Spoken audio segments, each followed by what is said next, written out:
Please get ready for a dictation of transcription number 276 from Sir Kailash Chandra magazine. 5 seconds.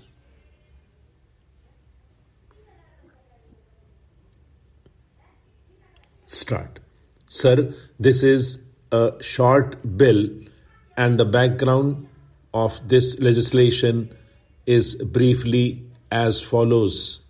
The House is aware that in the autumn session of Parliament last year, an amendment was made to our law relating to patents by inserting a new provision, namely Section 23 to the Indian Patents and Designs Act 2001 with a view to empowering the controller of patents and designs to grant liberal working licenses to the interested parties in respect of patents for food, medicines, surgical or curative devices at any time after a patent has been granted on terms and conditions to be determined by him. On that occasion, sir, some members were anxious to know the action taken by the government on the recommendations of the Patents Inquiry Committee. I have just introduced a comprehensive patents bill which incorporates most of the important recommendations of the committee.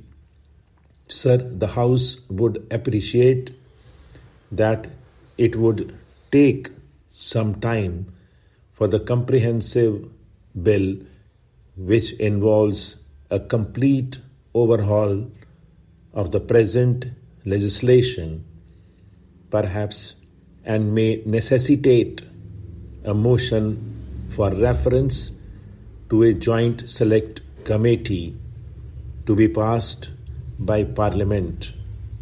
In the meanwhile, it has become necessary for us to make an amendment to Section 23 of the Act for the purpose of vesting the controller of patents and designs with powers to grant compulsory licenses for the manufacture of insecticides, etc.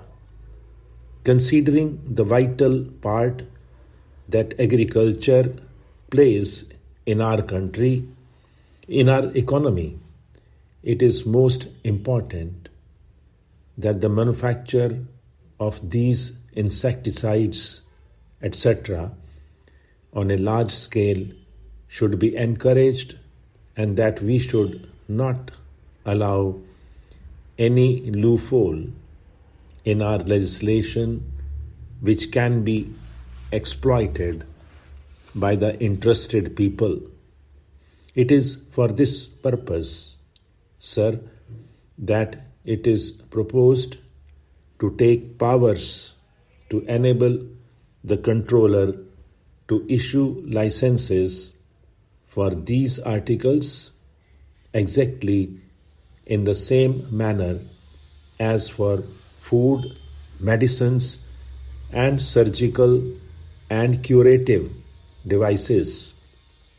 Sir, Clause 2 of the bill is intended to enlarge the scope of the existing Section 23 of the Indian Patents and Designs Act 2001 so as to include insecticides, germicides, etc., along with food and medicines. Clause 2 of the bill is intended to insert a new subsection, namely subsection 4, in the existing Section 23 to equip the government with the necessary powers by enabling them to notify the category of articles. The House will appreciate that it is impossible to draw up an exhaustive list of the articles for which it may be necessary for the controller to grant in future compulsory licenses so that articles are produced and made available to the public at lowest prices consistent with the patentee deriving a reasonable advantage from his rights under the patent.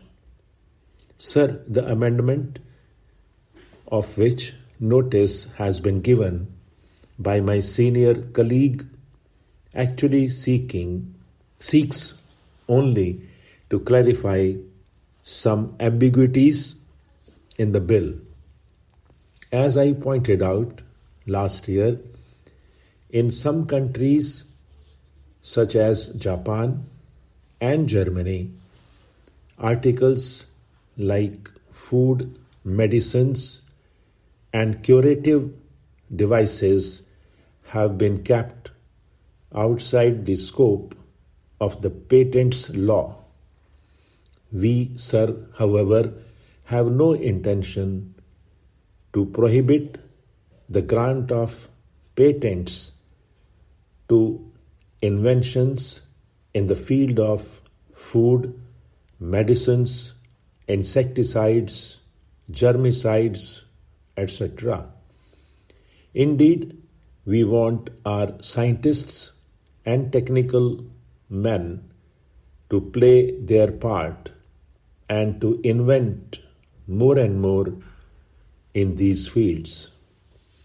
At the same time, sir, I hope that all sections of the House will agree with me that where patents for these articles are secured, it should not be allowed to be exploited to the detriment of the national interests.